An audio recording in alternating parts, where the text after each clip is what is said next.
Western 18. Hi guys, I hope you have been doing fine and you're enjoying your weekend your weekday wherever you are.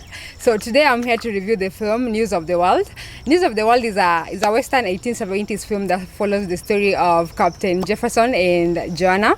So in the story, Captain Jefferson is a newsreader who travels from town to town reading news to the locals. And one day when he was traveling to a different town, he stumbled upon Joanna, who is a 10-year-old. Is a 10-year-old girl who's lost. Okay, I'm going with the term lost because the transporter died, or rather was killed while transporting her, and she didn't get where she was supposed to be going. So Jefferson takes Joanna to the local authorities trying to help her, but like the authorities say that they can't help her because there's nothing they can do for her, and that it's upon Jefferson to see what he can do with her. So Jefferson decides, because he's traveling from one town to the other, he decides to take Johanna to her relatives in Castroville. So the story actually starts when they start to journey together from different towns, and to Dallas, to Erath County, to Castroville, and finally to San Antonio. So this story is amazing. It's amazing the way these people, the way the writers wrote this story. It's amazing the way the plot is developing. It's a nice pace, and the challenges that these two people go through to get to where they're supposed to. It's just amazing. Like, actually, it's the challenges that makes it intriguing. Like, the time they were at Dallas, and then Elmer, who's this trader, wanted to purchase Joanna, but like Jefferson said that Joanna was not for sale, and apparently Elmer doesn't understand the word not for sale, and he just starts chasing them to the plains. I'm going to go with the word plains because it's those empty bare lands which are between the towns. So yeah, so he chases to them, and it's just intense. For that moment, it's just intense. It's intense, and you're sitting on the edge, and you're like, oh my god, I hope these people make it through.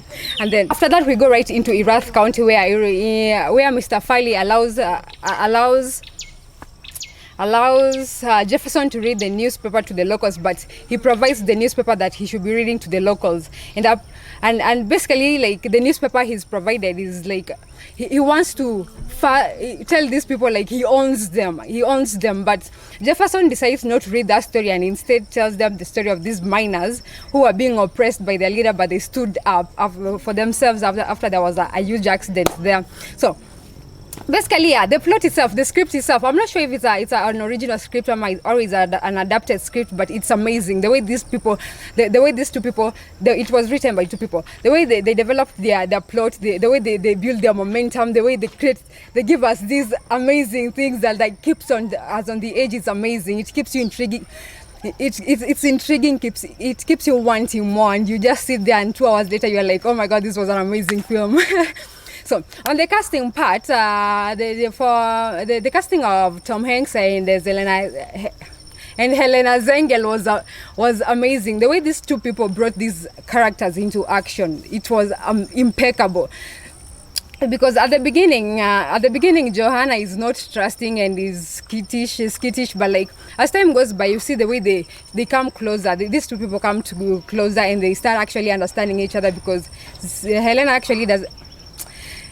Johanna actually doesn't understand English. So as time goes by, they start communicate. They find a way to communicate, and they develop this amazing relationship that is, by the end, you're like, this is the perfect father-daughter duo, and it's amazing.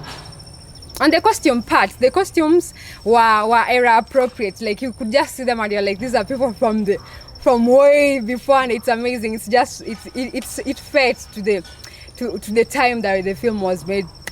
And then the cinematography, I love the cinematography. It was spot on. We just saw what we had to see, and that was amazing. And then for the lighting part, oh my god, for me, lighting part was a turn on. Like, seriously, you people, because all the night scenes were done by practical lighting with lamps.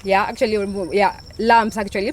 And then if they were out there traveling, they'd use the fire. The fire could light the scene, and it's amazing. I found that to be intriguing. I was just like, oh my god, this is amazing. I'm totally going to Google what the cinematographer had to say about this, and it's amazing. I loved it.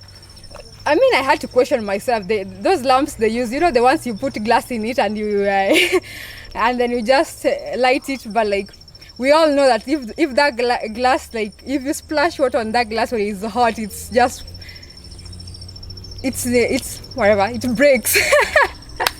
But like, it was amazing. And the music you helped amplify the emotions when it was needed, and it was amazing. If you were feeling sad, and the music, and then it was the instrumental music, so it emphasized on that emotion, and you're like, oh my god, I think my eyes are getting watery. But me, I was like, it's fine now, I'm a sappy watcher. But like, basically, this film is a film. It's a film worth your 2 hours, and it's on Netflix if you have a Netflix account. So like, you actually don't have to struggle getting it. It's an amazing film where you just want to sit down, enjoy it, and you just. But then you're like, oh my god, bless the arts. It's an amazing film if you want to watch it, and if you've watched it, you can agree that it's a film watching.